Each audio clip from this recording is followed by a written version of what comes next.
This episode's for my real pros, the ones who are actually good at what they do, the ones who are like top of the game, the masters of their craft, someone who's been so good at something for so long, people actually look up to you. If that is you, this episode's for you, because I want to talk about a pitfall that you have likely already fallen into. You've been good at your craft for so long, you cannot possibly stand the idea of sucking at something again. And so you end up avoiding crucial things that can make or break your business or just make or break your life. You get into this cycle. And honestly, if you're not even a master at your craft, you're just good at what you do, you can still relate to this. You open new tech, something that you know you've been needing to do, like a CRM or something. You feel dumb at some point because it's complicated. You close it off. You tell yourself that you don't really need it yet. You can worry about this later. And you know it's a lie. You know it's a lie because you know you actually need the thing, but you're not lazy. So what is it? It's generally an ego protection mechanism of some sort where you want to avoid the discomfort of being bad again. And you just can't stand being bad at something again because you've just been so good. Everything you touch turns to gold. You're always used to being the best. My question is, when was the last time you were a noob? When was the last time you were actually bad at something? We build this like moat of excuses around us when we're, again, masters at something and we're trying something brand new. You say you're not tech savvy. You say you're too busy with client work. You say you're a perfectionist. You say you'll outsource something. You'll outsource it now. You'll outsource it later. You do outsource it, which we'll talk about all that. You say, I'm a creative, not a business person. Or you say, I don't want to sound salesy, or you don't want to look desperate. These are all things that I hear in the world that we are, which is like helping with client acquisition and marketing. But there's a lot of other areas that this shows up. This is also how you get stagnant in one area where you refuse to adapt because the new things that you have to do to adapt are scary. You're not a natural at them. You suck at them. You're a noob again. And so you never get good at the shit you have to get good at in order to reach your goals. Whether that is you need to get more clients, whether that is you have to update your sound, update your vision, update your portfolio, update how you do something, how you operate. Your work is starting to show its age and now you're not showing up anymore in a modern way. And another way of looking at this is everyone's got someone in their mind that they look up to. And if you think about that person for a second, you want something that they have that you don't have. And that's how a lot of people feel. A lot of people want something that other people have. But if you think about it logically, very few people are willing to put in the work that that person did to get there. I think Alex Hormozi said something like, everyone's jealous of what someone has, but they're not jealous of what they had to do to get there. It's probably a better way of looking at that. And I say it on this stupid sign over my left shoulder is it takes more than passion. Everyone has the passion to do something, but very few people are actually going to put in the work to get there. It takes more than passion, it takes more than creativity, it takes more than vibes. You have to suck before you can be great at something. And it's been so long. Again, I'm talking to you, the person who's great at what you do. It's been so long since you've been a noob. It's been so long since you've sucked at something that you've forgotten what it feels like to suck, but you know you have to suck at something before you'll be great at it. So there's a mantra by somebody who's been on this podcast, episode 104, way back in the day. This is back in 2019. The episode's called The Recipe for Platinum Records, #1 Hits, and a 7-Figure Income with Seth Mosley. If you don't know Seth, he has been Songwriter of the Year, Producer of the Year, dozens of #1 songs. He's won multiple Grammys. And his mantra for himself and everyone in his company, Full Circle Music, is dare to suck. That's something that's stuck with me over the years, dare to suck. And the mantra is that because Seth has embraced this. He is okay with sucking at something, trying something new, going into a new path where he's venturing into new uncharted territories where he sucks again at something.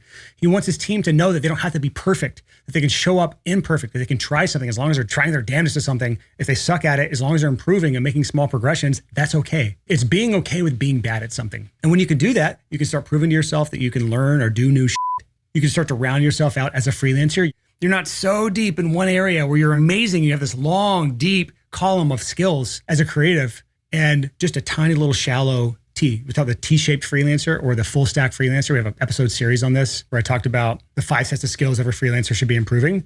It's a 2-part series, episode 235 and episode 236, the full stack freelancer part 1 and part 2. That's the thing. They call it a T-shaped whatever, T-shaped developer, T-shaped designer, T-shaped entrepreneur, T-shaped athlete. It's you have one deep set of skills that you're amazing at and then a bunch on the side that you're okay at. And the better you could be at a lot of different things, the better you're going to be as an entrepreneur, because the second you decided to accept money for your creative skills, you became a business owner, whether you want to be or not. So if you want a better, healthier business that you can run for longer, one that doesn't eat away at your soul over time, this is the episode for you. So if you've never heard of this before, or you're new here at Six Figure Creative, hi, I'm Brian Hood. This is the Six Figure Creative Podcast. This is episode 371. Wow. This podcast has been around in one shape or form since like 2017. And over the last few years, we've grown to a team of around 10 or 11 people from all around the world with very diverse backgrounds, a lot of different influences from a lot of different people. In this company, we have multiple people who've grown 7 and multi-7-figure businesses. People have been heads of marketing at software as a service companies or SaaS companies. And so we have a lot of different perspectives. Not only that, I have a lot of different influences from different schools of marketing and different industries that I bring to this podcast. So my goal is to take a lot of information from a lot of different people in this company and from other industries, distill it down to what works for freelancers and bring it back to you so you have diverse inputs and you're not stagnating, only looking at other designers, only talking to other producers, only talking to other videographers, only talking to other copywriters and saying, oh, this is how you do your thing. I'm gonna do exactly like you.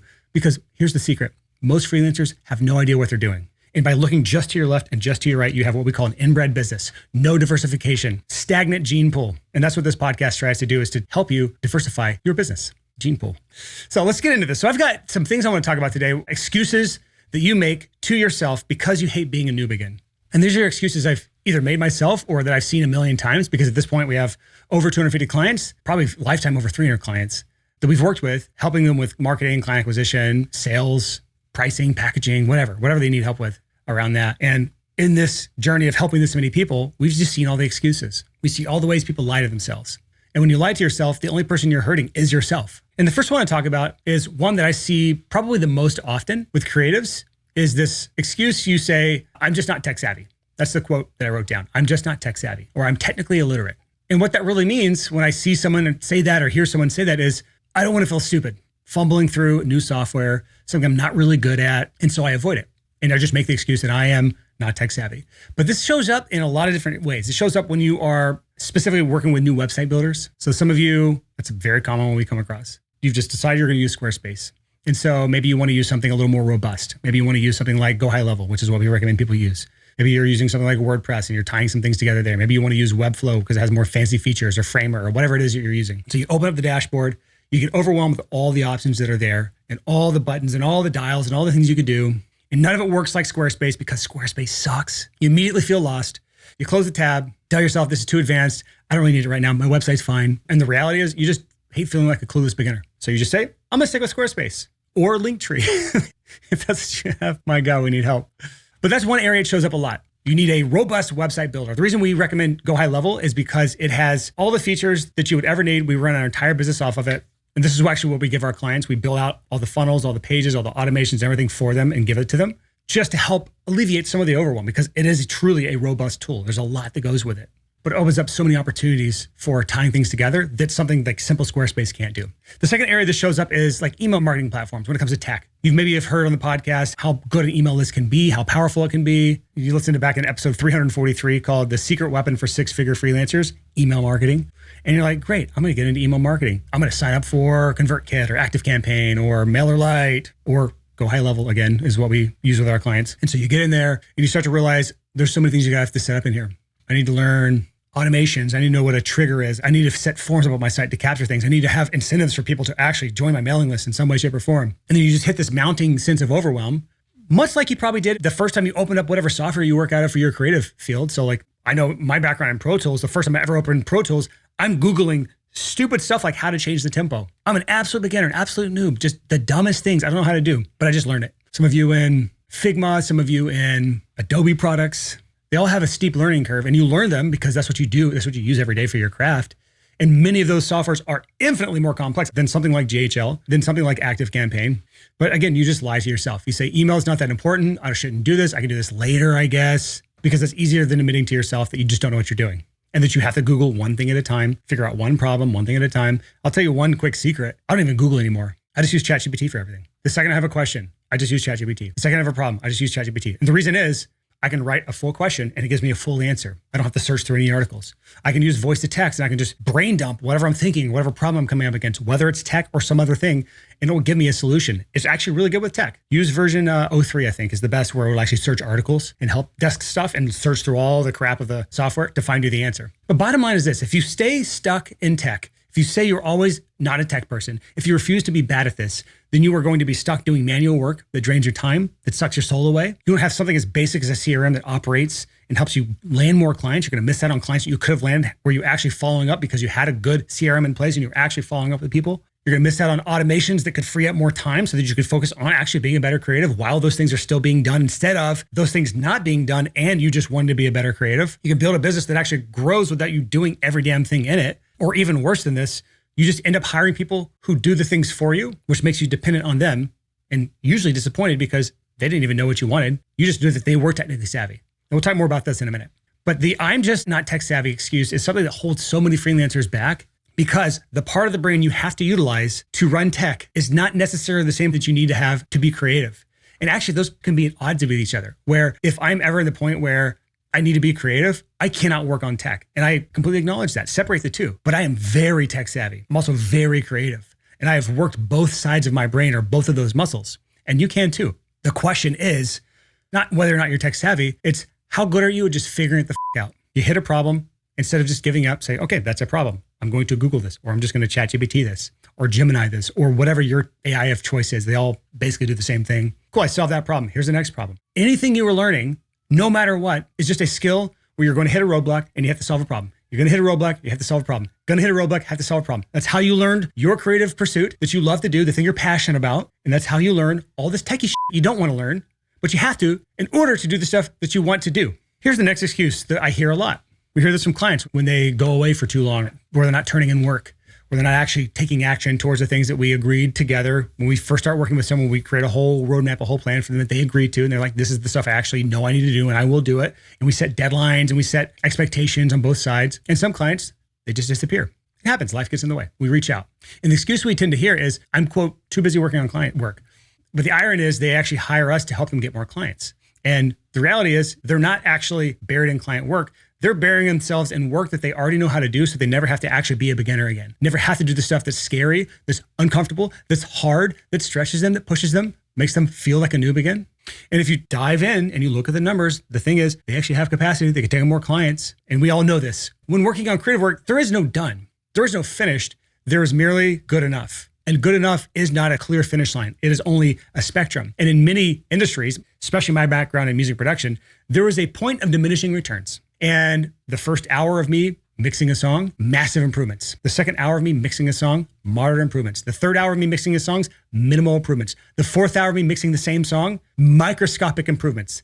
The fifth hour of me mixing a song, probably no improvements, if not going backwards. But the problem is, I probably should have stopped after 3 hours. But if I'm procrastinating on something I want to do, which is the creative work, I'll end up working the 4, 5, 6, 10 hours on that because it's comfortable. It's kind of fun. I'm trying a bunch of shit that doesn't really matter. The client would have been pleased 10 hours ago, but I'd rather do this than all the stuff that I know I'm supposed to do, but I'm bad at it. So I don't want to do it because I can't face myself being a noob again. And so I will bury myself in the shit I want to do in order to avoid the stuff I don't want to do. A tale as old as time. And the place it shows up the most is when you know there's something extremely important that you've been putting off. And the more important that thing is, the more crucial it is to you, the more you tend to throw yourself into work you want to do while you're avoiding the thing you're supposed to do. And if you keep doing this, you're never going to make time to work on your business. You've heard me say this on the podcast a million times. If you've been here a long time, if you're new, maybe this is the first time, you've probably heard this before. You have to work both on your business and in your business. Working with clients or working on client work is what we call in the business. It is fulfilling on the work you're paid to do.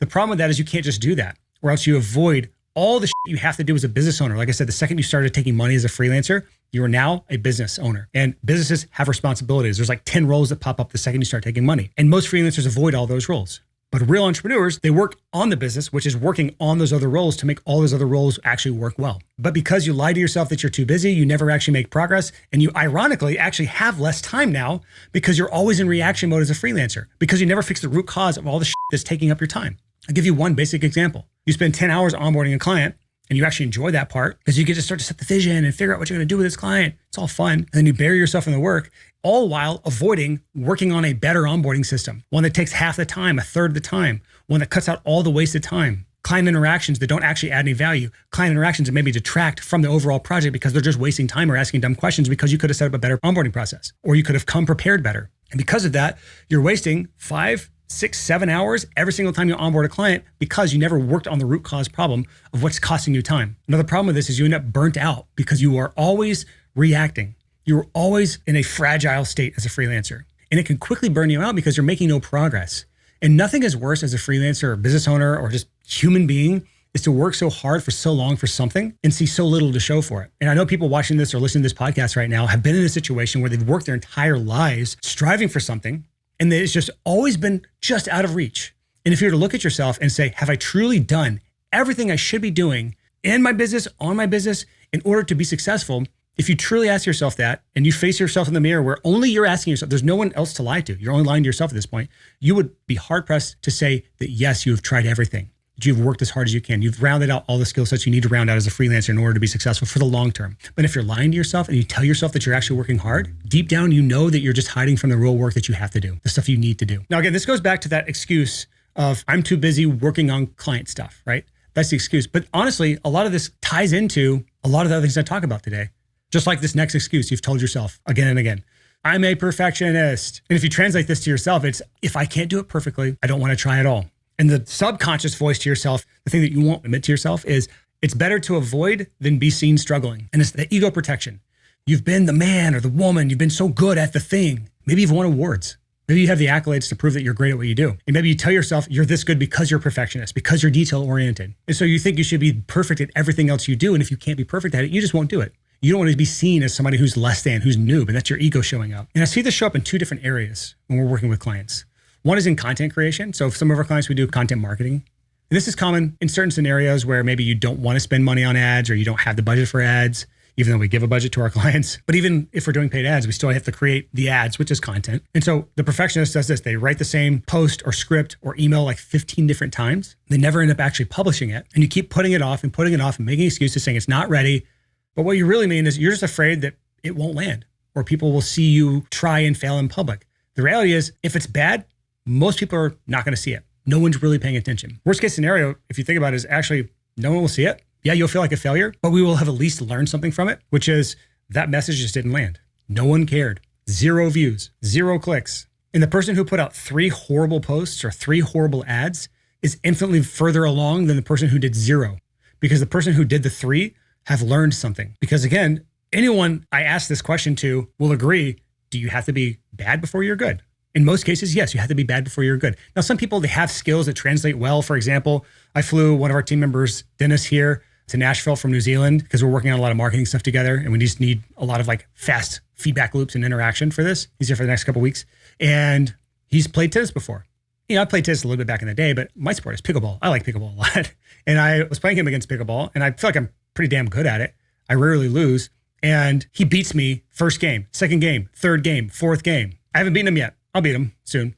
He was a natural. So you could say he wasn't bad before he was good, but then he put tons and tons of hours into tennis. That's where you start to say, oh, he's a natural at it. The reality is he put a lot of time into tennis. He sucked at tennis before he was good at it. And that skill set translated really well to pickleball. When I take him out to the golf course, that'll be different. He will suck at that. I will beat him at golf. But in general, you have to be bad before you're good. And content creation is one of those areas. The second place this shows up, again, we're talking about the perfectionist. This shows up when you're launching anything new. And I guess this kind of goes back to content or ads. So it's just kind of redundant, but it's still worth just talking about from this angle. You might be launching literally anything instead of testing it in the real world where it might actually flop or realistically just be ignored. In reality, you cannot possibly know when something is right in a vacuum. Most freelancers try to do all these things in a vacuum. You have no external feedback. If you do get feedback from somebody, it's usually a friend or a colleague, someone who's not a real person who would ever hire you. But by putting something out of the world, getting real feedback from real humans who would actually potentially hire you, or the real feedback being no one cares about this. That is real learning that you can use to make adjustments. And those adjustments can be used to course correct. And course correction over a long enough time horizon can lead to massive gains. But people continuously end up over perfecting everything that they do. And they confuse polish with progress. They delay feedback so they don't have to improve. You end up trying to get something that's absolutely flawless instead of something that's actually functional or going to work to some degree. And you end up missing out on not only making progress, but missing out on just opportunities because you're so busy making sure everything looks perfect. Everything's impressive. Again, the ego is at play here. While other people are out there doing the actual work, putting themselves out there, being vulnerable, being willing to fail or suck in public, daring to suck, as Seth Mosley would say. And those people are the ones making money. Those are the ones making progress. Those are the ones reaching their goals. Those are the ones with dozens of number ones and multiple Grammys and songwriter and producer of the year. Well, you're over here maybe just as good as them, but your perfectionism is holding you back. All right, this next one's a bit different than the other ones because this is one that I've seen enough times now to be concerned by it. And I've seen this backfire enough. And also I've fallen for this one myself, but I haven't seen really people talk about this. This is an excuse you give to avoid being bad at something and getting better at something. You'll say, I'll outsource that, or I'll get a friend or a family member to do that for me. And it makes sense because you're like, oh, I'm going to double down on the things I'm good at, and I'm going to pass off the things I'm bad at. But reality is, if you translate this to Brian speak, it's, I'm passing off core parts of my business to someone who has zero stake in my business. And so you end up becoming dependent on people who don't have skin in the game. And they can hold things hostage for you. Not because they're mean, but just because they're busy. They have their own life. They have their own problems. They have their own desires. They have their own goals. They have their own everything. And because they have no stake in your business, there's no reason why they would ever rush whatever you need. An example would be like a website. This is where I see this a lot. You ask your cousin who used to do web stuff to build a site, or your best friend. In my case, I had my best friend build my first website for my studio. And then you have to wait 6 months for something you don't even like, which in my case, at least I liked it. But a lot of your cousin builds your site. You don't even like it. It's ugly. It doesn't actually represent you. They got most things wrong, but now you don't even know how to fix the damn thing. You don't even know how to adjust things. Or worse, this is what my mistake was. It was a hard-coded website. My best friend's a developer, and he hard-coded a pretty good-looking website, especially for back in the day. It was like 2014, 2015. The problem was anytime I needed an update, let's add a song to the portfolio. Let's update the headline. Let's change this type of font. I can't just go in like you can on a drag and drag builder and change those things. He had to go in and hard-code those changes. And so it was basically like hostage by my own idiocracy. Back then, there weren't as many options. Maybe Wix was around at the time that he built that. And that was what I did later on, was rebuild the site exactly how he designed it in Wix, pixel for pixel. But many freelancers today don't have this excuse. It's not because the only option you have is a hard-coded website, although I've seen that with our clients and I have to say why, but it's more often than not that they're just not tech savvy. And so the solution they think is, oh, I don't have the skill. My cousin has the skill. I'll have him do it. So you think you're being smart, you think you're outsourcing, you think you're saving time or money, but you can't even make basic edits to your site now without taking someone who ultimately doesn't care because they have their own problems. And you don't have the skill to even do it if you had access to it. So you won't even know what to do if you had access to it yourself. Next area is tech setup. And this goes for anything. This is not just website. This could be your funnel builder, your GHL account, which is kind of like all in one. It could be your email platform. Anything that is a core part of your business that you don't understand, that you're handing off to someone else, is the wrong move 100% of the time. If you don't know how a core part of your business works as a freelancer, you are fucking up. I don't know how else to say it. Sorry if that's mean. You are fucking up, because when something breaks, you're stuck because you never learn how to run the things. And not only that, your progress is dramatically slowed down because you're at the whim of another human being. And so you end up losing critical parts of your business that you have no control over. You delay growth in your business because you're constantly waiting on someone else to do something that you need to be done, and they have no real incentive to do it. Even if you are paying them and outsourcing them, they're likely not going to get it right because they don't understand your business to the level that you do. They don't understand your clientele to the level that you do. And you're essentially offloading ownership over massive parts of your business to someone else before you even understand what you're doing yourself. So how could you even know if they're doing it right? If you look at like the highest levels of business, multi-decamillion, 100 million, billion-dollar companies, the CEO of a billion-dollar company can't possibly know all the things that he's handing off to other people. And so you say, that's how smart people run businesses. But the reality is they have people that they trust that know the specific thing that they're hiring out for or outsourcing to. But freelancers don't have this. You don't have a trusted source within the organization to be the expert in that specific thing, which means you have to have at least a little bit or a decent amount of information about a lot of things.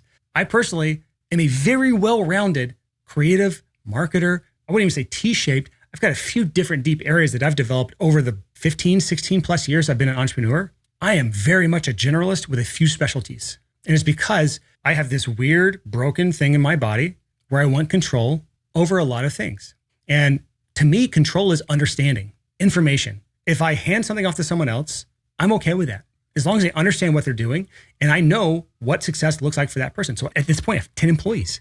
So I know I'm not the one doing all the things in my business, and I'm not a micromanager. You can literally ask anyone in my company. I do not micromanage, but I understand every single role in my company because I've done literally everything that every single person in my company has done. I've done myself before I ever handed it off. I've had to learn those skills, whether I wanted to or not. There are many things that I outsourced or hired internally for because I genuinely do not want to do it, but I know it's necessary.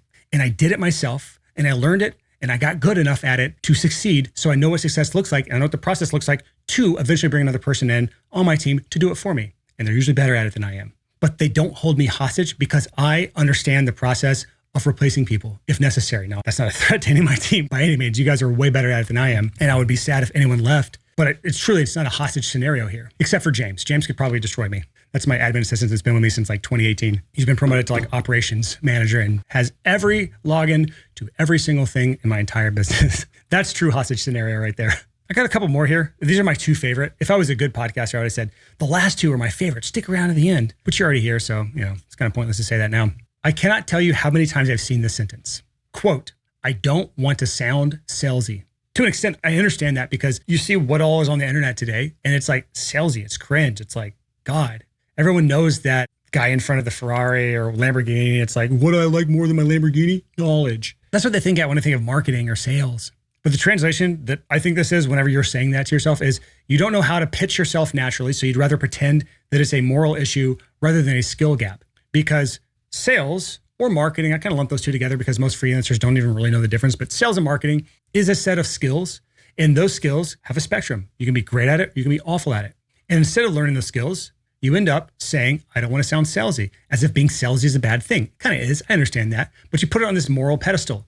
And that moral pedestal is your excuse for not learning the skills. And so this is how this plays out. You get on a sales call with your client or potential client. You explain your process. You do your whole discovery call thing. Some of you are good and you actually have like prepared things. Some of you just wing it all. Whatever the case is, if you were wing it, you're really hurting yourself here because you want it to sound natural. You don't want it to sound scripted, whatever. Fine. That's great. You figure out what they need. But 9 times out of 10, you stop short of actually inviting them to work with you. And your excuses are, I don't want to pressure anyone. You think you're being chill. You're not being salesy. You're being different than the other people. But really what's happening is you're hoping that they will offer to hire you without you ever having to ask. Which brings me into the next area that shows up. On that same sales call, when you're talking about money, you dance around pricing on the call, the entire call, hoping the client brings something up. Or worse, this is what most people do. You end up saying, cool, awesome. I'll send you a proposal and we can chat about it later. Or I'll follow up with a proposal because you don't want to talk about money. I swear to God, if you say, well, I have to get a proposal together, I don't know what the pricing would be. If that is you, you are f***ing up. Sorry if I sound harsh there. You are f***ing up. And here's why. If your business is so complex that you have to get proposals, you better be charging 50 grand or more for your project. A lot of people, they have crazy complex pricing, charging 3 grand, 5 grand, 10 grand. You cannot run a business like that. If you cannot create modular pricing where you know, here's 4 building blocks of what a client might need from me. And I know what each of those building blocks costs. I know what the deliverables are for those 4 building blocks. And maybe there's a little bit of variability. You can always shape an offer with what we call up to language. This thing is this much money and includes up to X, up to this many days, this many hours, this many revisions for this flat price. So if you can create modular pricing, then on any sales call, you can come up with a price on the fly by writing down the 4 things they need and what that price is going to be. Worst case scenario, you say, this is about what it might cost. Is that within your budget? You think you're scaring them off when you talk about money. You think you're being polite. You think you're being tactful by not talking numbers on a call. And maybe in certain cultures, that's the case. But all you're doing is delaying real conversations, allowing clients to ghost you, and you'll never learn anything. And so you end up writing proposals over and over again for people who aren't serious. They don't want to hire you anyways, because you never found out on the call that the real reason they don't want to hire you is because you're not actually offering something that they want. But you didn't have that discussion on the call because you never really even offered your services. You never even talked numbers. You never got to the real bottom line of why they're not going to hire you because you just hid behind a proposal. And because of this, you end up getting ghosted by leads all the time. And you're stuck in this freelance friend zone where you're being helpful, you're being pleasant, you're forgettable. And it's because you're attracting people just like you who avoid commitment. So your pipeline is filled with flaky leads just like you because you're flaky as well. Because, quote, you don't want to sound salesy. Which brings me to the last one here, one of my favorites of excuses you tell yourself because you hate being a noob again. You hate being a noob at something. And that's, quote, I don't want to look desperate. I'll translate this in the only way I know how to translate this. And that's just my real talk. You are desperate. Any client that hires us for client acquisition is desperate to some degree. But you would rather keep your Instagram this perfect facade or whatever your equivalent of this perfect facade of I am confident, I am so busy, I don't need any clients. You'd rather do that than to make money. And just to really reset the frame here, marketing is not desperation. Desperate marketing equals desperation. But marketing is what every business on earth does in order to get customers and clients, except freelancers. Because this is the big reason why most freelancers don't do anything with marketing is they look to the left and the right, the top people in their industry. And those people, if they ever say how they're getting clients, it's 100% word of mouth. And because that's the case, you always expect yourself to be booked solid, 100% word of mouth. You consider yourself what I call like the white collar freelancer, where they are the best of the best. So the top 1%, they have mastered their skill set. And some of you have really, you've done that. But the problem is you might've peaked. Some of you, your peak might've been 5-10 years ago and you never updated how you operate. Your stuff is showing its age because you didn't want to be bad at something again. This excuse is showing up again and again. The consequences with not being bad at something, being so adverse to sucking, with not daring to suck, you let your sound, your look, your style, your vibe, your designs, your videos, whatever it is, stagnate and get left in the dust.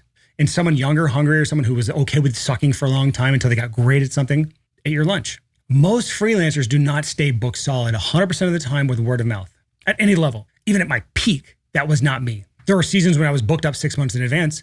And there are seasons where I might be booked up 3-4 months in advance and I still might have a full 3-week gap with nothing in it. And what do you do in these scenarios?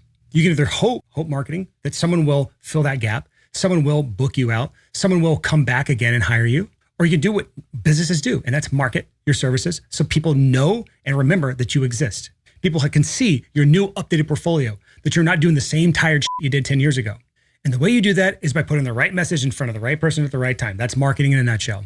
And doing those three things the right way with good messaging, good targeting, consistency is not desperate. That is just sharing information about you. You can be desperate as hell and still market your services and not look desperate. Or you can be afraid of looking desperate, not market your services, not get your calendar booked solid with word of mouth because you haven't had word of mouth fill your calendar for the last 6 months. Slowly become more and more desperate. Maybe 6 months, 12 months from now, you finally admit to yourself, I am so desperate, I will do anything.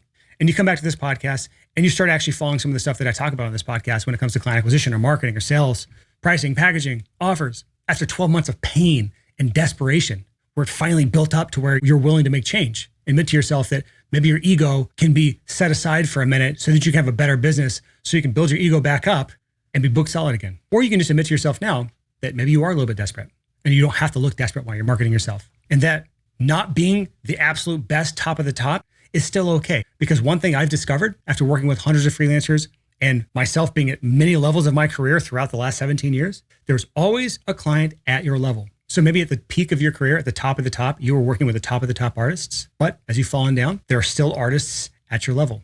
There's people coming up on their way to the top who can work with you. There are clients who have peaked themselves, who are working the waves down, who can work with you. Maybe that's your very beginning of your career and you haven't proven yourself. There are potential clients at the very beginnings of their career that haven't proven themselves. At every level, there is someone that you can work with. And weirdly enough, I've seen people who are awful at what they do still find clients because there are clients who are out there who are awful that no good freelancer wants to work with. They're both scraping the bottom of the barrel together. Now, we don't work with those, but I'm just saying that at every level, there is a client out there for you. And in order to get those clients, that is what marketing and client acquisition comes in. It is not magic. It is not voodoo. It is not desperate.